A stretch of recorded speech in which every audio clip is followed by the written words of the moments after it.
The fake tits scare me. They were huge, dude. You know what they reminded me of when I saw them? I guess people are into this. They looked like remember those bouncy balls at Walmart? Okay, hear me out. They're in the cages. Yes, dude, yes. Those were sick. You'd pop one out and your parents from so far away would be like, no! And you'd be like, I'm just gonna bounce around the store! I love those. And then you'd have to return it back to the cage and it'd roll towards you and you go, I miss you too. We had one of those, actually, I had one of those at my school. I went to like a small school for fucked up children. And I had one of those bouncy balls. Like the teacher gave it to me to deal with ADHD. And we were putting on a play, and we were losing our minds that day. We were like terrorizing the teacher. And then the black kid in the play said the N-word, and the teacher went, don't ever say that in my life. Right? And we all looked at the black kid like, what? And he went, it's go time. And then we all started yelling it. We didn't know what it meant. We just knew it was making her want to kill herself. She was losing her mind. She lines us all up on the edge of the stage, and I have that bouncy ball, right? She's screaming at us. It's still like, I'm bounce, bounce, bounce, bounce, bounce, bounce. And she's like, you're the worst group of kids I ever worked with in my goddamn life. I never should have. And I was bounce, bounce, bounce, bounce, bounce, bounce. And then she goes, Jordan Jensen. And I held the ball, and she goes, if you bounce that ball one more time, this entire production is canceled. And all the kids like looked down the line at me like, brrr. And I looked at her, and I went, bounce. Dude, kids were ripping their shirts off. A bow and arrow came out at one point. Maybe a stage dive. It was like, ooh! It was the best day of my life. It was the best day of my life. Anyway, her tits look like that. Nice. Cool. I'm glad we made it back. I'm glad we made it back. If I make it back around, I don't have to take Adderall. Okay? And she was doing this interview, and she said something that made me realize my dad would fuck all the, it's called covert incest when you fuck around your kids. It's called covert incest, which sounds extreme, doesn't it? Covert incest sounds like if there were three brothers stacked up in a trench coat, and they all raped you.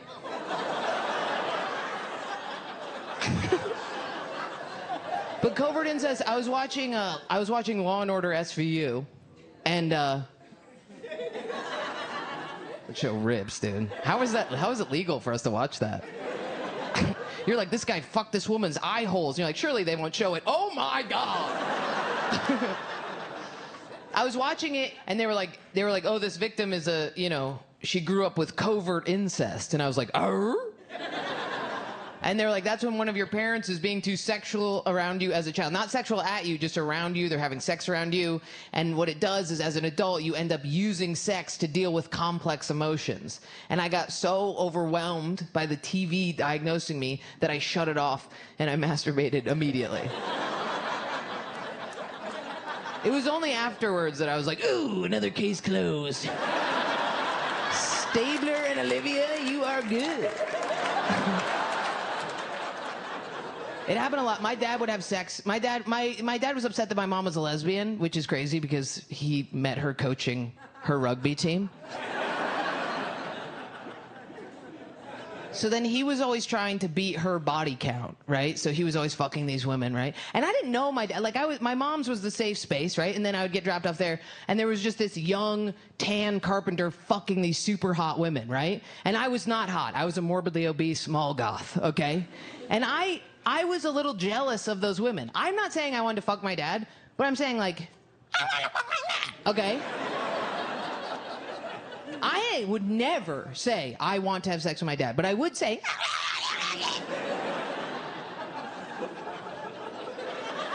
I was slightly attracted. Maybe you guys had ugly dads. I had a hot dad I had a fucking hot dad who's a cowboy and a carpenter. Try not being attracted to your dad when he's a ripped-ass tan guy going up to a unbroken thoroughbred, petting it, going, settle, girl. Settle. He was hot, dude, and he was mean, which is hot. I remember going up to him as a child and brushing his hair with a comb, and him going, cut it out. And I was like, no. And then I brushed, and he goes, cut it out. And I went, no. And I brushed it again. He grabbed me, whipped me over onto his lap, and then threw me onto the floor. And even as like a 5-year-old, I was like, ooh, that's gonna leave a lasting impression. Ooh, I'm gonna have to reenact that with a man who's toxic.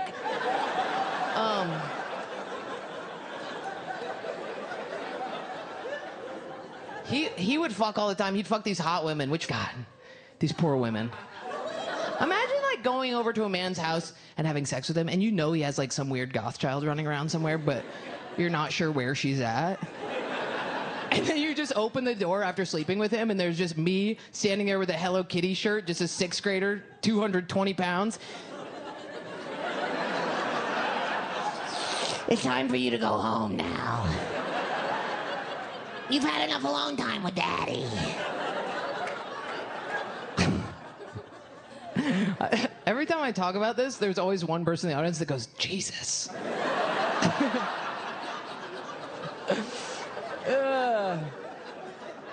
One time, he was fucking this, we went on this camping trip, and he was fucking this woman in a tent, and she was like obscene. It was like noon, she was squealing. She was like, you know, fuck me, Jordan's dad, or whatever. Or whatever the fuck. And I had really bad OCD at the time. You get OCD. Also, if you come from a normal household, your parents tell you how to stay alive. They go, water, bread, or whatever. My parents were like, I'm gonna leave for 4 days. Here's a blowtorch, go fuck yourself, right? So you develop childlike rules, right? You're like, okay, how about this? On the top of every hour, I'm gonna tap my asshole 19 times on the off chance that keeps me alive. 1, 2, 3, 4, 5, 6, 7, right? And then the next day you wake up and you're still alive, so you're like, better get to tap it.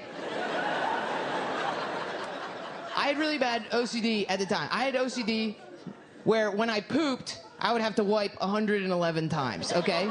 Sure, I bled, sure. Sure, I still have that same exact OCD thing, yeah. Clogged a lot of toilets. Sucks clogging a toilet when you're fat, let me tell you that. Everybody thinks you're clogging a toilet because your poop's fat because you're fat, but our butthole's the same size as everybody else's butthole. You come out and you got. I was sucking a lot of cock. I stopped being goth. I stopped being goth because a cool black kid walked by me in school and went, and I said, get it off, it's over, you're right. Very important for black people to keep white people in check. We get weird, dude. White people get scary. White dude hitting on you, way more scary than a black dude catcalling you. You notice that? We give black dudes a bad rap for catcalling, way less scary. Black dude catcalling you, it's like this. Hey, and you go, what? And they go, you wanna fuck? And you go, no. And they go, okay, that's it. It's over, they walk away, right? And you walk away being so mad, you're like, how dare he? White dudes, when they hit on you, first of all, they never say they want sex, even though you can hear their balls brimming with cum. You hear, and you're like, what is that? Is that a dog whistle? What is that? You can see cum in their water line. They always come up way too close. Ask you something terrifying. What album would you take to a desert island?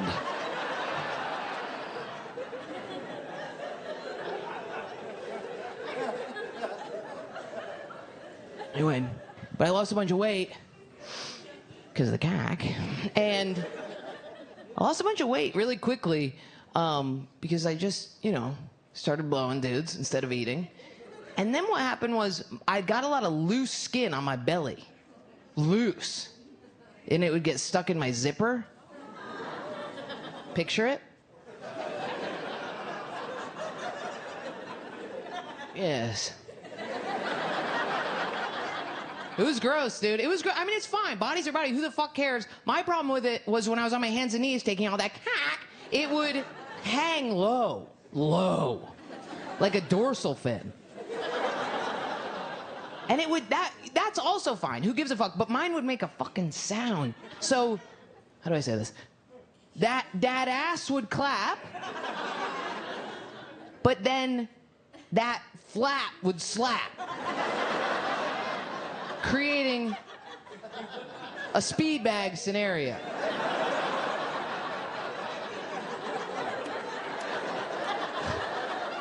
They would want to keep it on tempo. We both wanted to stay on tempo. We'd want a bucket chicky, bucket chicky, bucket chicky, bucket chicky. But sometimes it would get off tempo, and that's awkward, so we'd have to work together to be like, 1, 2, 3, bucket chicky, bucket chicky, bucket chicky. Yeah, dude, we got it.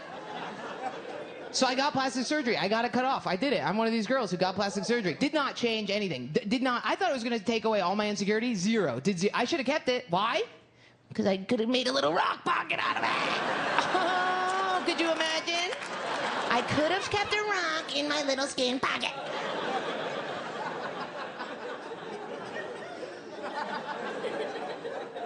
But I've thought about this a lot. Like, I've thought about it. I've cut my skin off. I removed my fucking pussy hair so that I can meet a man, right? There's so much pressure. I'm 33. So much pressure. All these people trying to solve your problem. My poor mothers. My mothers love me, but they're like, just be gay.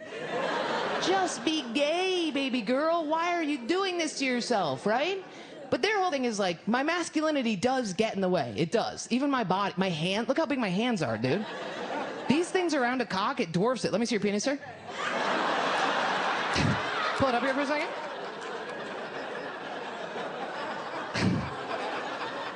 It gets little, dude. It's like it's really intense. But their whole thing is like, if you're gay, you can escape heteronormativity. You don't have to deal with the man-woman dynamic. And I'm like, is that true? Because it seems like lesbians have a pretty heteronormative dynamic. Every lesbian couple I know, there's a man and a woman, dude. One of my moms is a lipstick lesbian. She carries around the fucking... She's a hairstylist. She has the bag that has no strap. What's that called? Snatch? Clutch? Clutch is in a car. Whatever. She does the long eyelash extent. She does the long nails, right? When did we decide as a gender that elongating the dead parts of our body is what makes somebody beautiful? Where was I? And we're like, it's really elegant. It's fucking crazy, dude. Why do we have to immobilize ourselves more? My friends with these nails are like, can you put the water in my body? I can no longer operate any motor skills. Please help. And then my other mom is a CrossFit instructor. She looks like a French bulldog, She wears a bolo on special occasions. I'm like, yeah, you're a man, Donna. You're a man and a woman in a heteronormative relationship. You know what I mean? They look normal. I shouldn't say normal. They look like one of God's children. If God saw them, he would be like, go right in. I feel more queer than them. I'm this fucking pseudo-lesbian fucking all these little NPR beta cucks. Strapping all these little dorks to the back of my motorcycle being like, wrap your legs around